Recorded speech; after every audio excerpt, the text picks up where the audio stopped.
Dictatorships seem invincible until they suddenly collapse.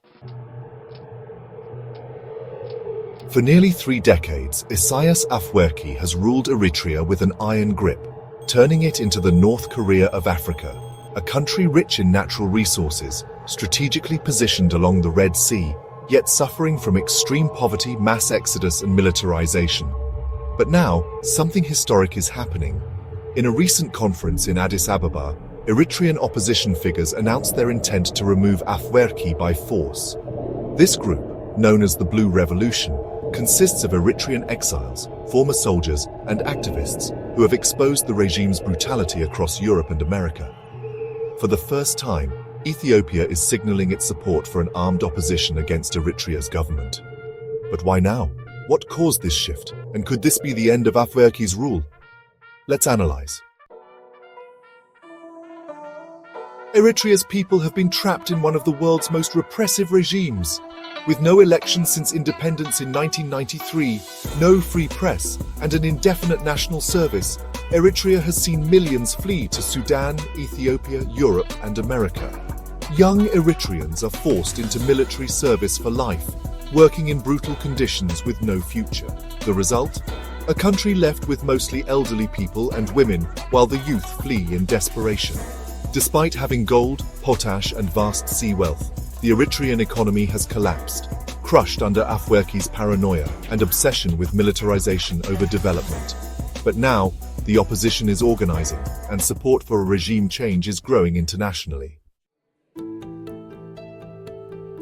For the first time, Eritrean opposition leaders have gathered in Addis Ababa, announcing the formation of a new armed front against Isaias Afwerki's dictatorship. This marks a dramatic shift in Ethiopia-Eritrea relations. Prime Minister Abiy Ahmed's government has long maintained close ties with Asmara, but now things have changed. The key turning point? The Tigray War.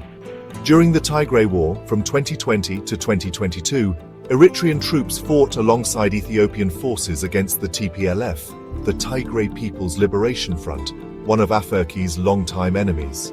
The war was brutal, with estimates of hundreds of thousands killed. But then, something unexpected happened.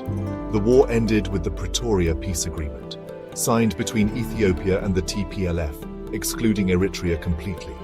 This infuriated Isaias Afwerki. He had sacrificed thousands of Eritrean troops, but in the end, Ethiopia chose peace without him. Since then, Ethiopia and Eritrea's relationship has deteriorated rapidly. Direct flights were cut between Addis Ababa and Asmara.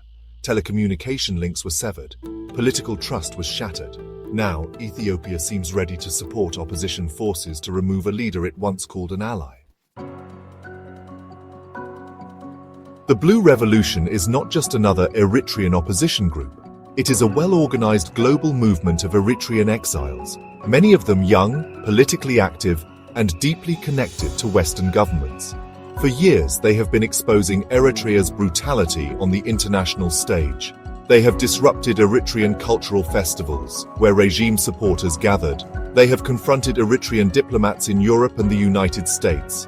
They have used social media to rally global support against Afwerki's government. Now, for the first time, they are taking military action.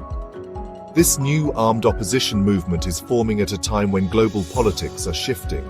With Donald Trump leading the US presidential race, some in his administration are calling for a regime change in Eritrea. The United States has long viewed Eritrea as a destabilizing force, and a Trump victory in 2024 could mean direct support for the Blue Revolution. Eritrea is one of the largest sources of migrants arriving in Europe.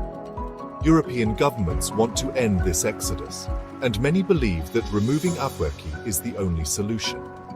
Eritrea has recently strengthened ties with Egypt, hosting Egyptian and Somali leaders in Asmara. But this has also increased Western fears of growing instability. If Ethiopia, Trump's United States, and key European nations decide to support this new opposition movement, the end of the Eritrean dictatorship could come sooner than expected. The road ahead is difficult. The Blue Revolution will need weapons and financial backing, mass defections from Eritrean soldiers, and international diplomatic recognition. The key question: will Ethiopia go beyond political support and provide military assistance? Eritrea has been held captive by one of Africa's last strongmen for over 30 years, but now a new chapter is beginning. Could this be the moment Afwerki finally falls?